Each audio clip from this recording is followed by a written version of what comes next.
Hi everybody, welcome to another video. Very excited to have the wine that I think I've had before, but I don't remember if I have. Colome Torrontes 2019. I haven't had the 19, that's for sure. Colome is in the far north of the wine growing regions of Argentina, in the Valle Calchaquíes.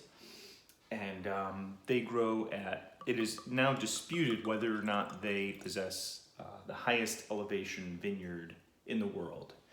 So the altura maxima, the extreme elevation is like 9,000 feet above sea level, maybe more than that, pushing 10. And it's a really expensive wine. It's, I don't know, in the $100 something.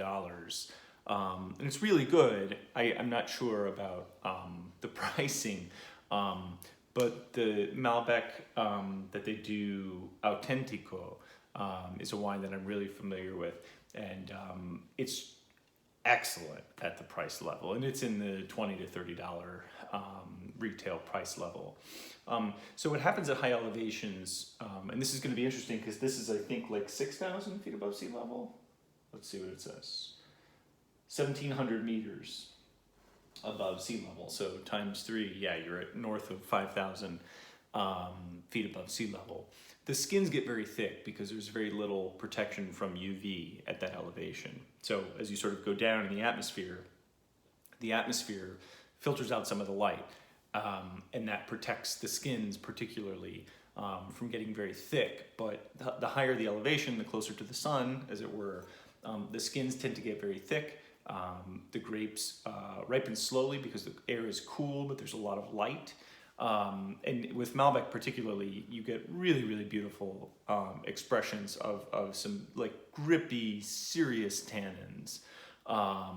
But the ripening season is very long and the wines are very balanced. And I, as a sometime Malbec skeptic, came to love the wines of northern Argentina, and particularly Colome.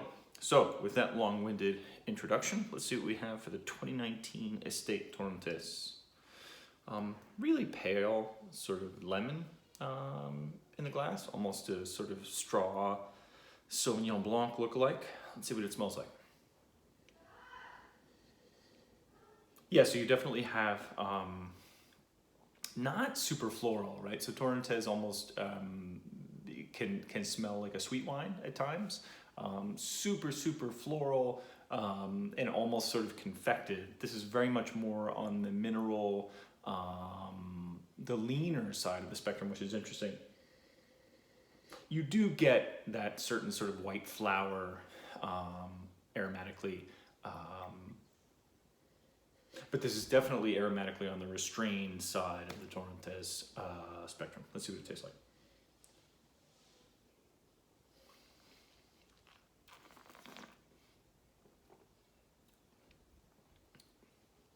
Wow.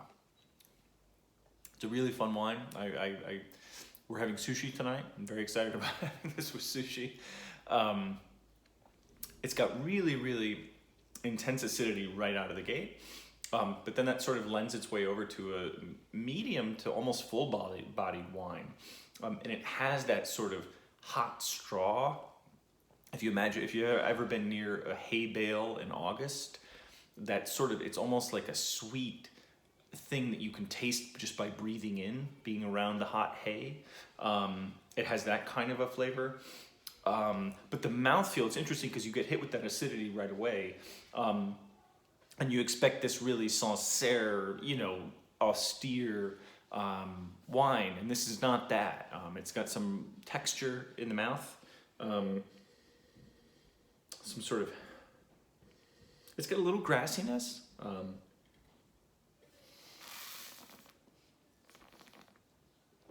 Herbaceousness, almost some kind of basil, like young basil, just sprouted basil. This is really interesting. It's a style of Torrontes that I'm actually not as familiar with than the more sort of effusive, over-the-top style. This is 91 points. And I think this is in the $12, $13, $15 range. A super good way to introduce your friends, family, and sushi lovers to Torrontes from the northern Argentina. Colome Estate Torrontes, 91 points.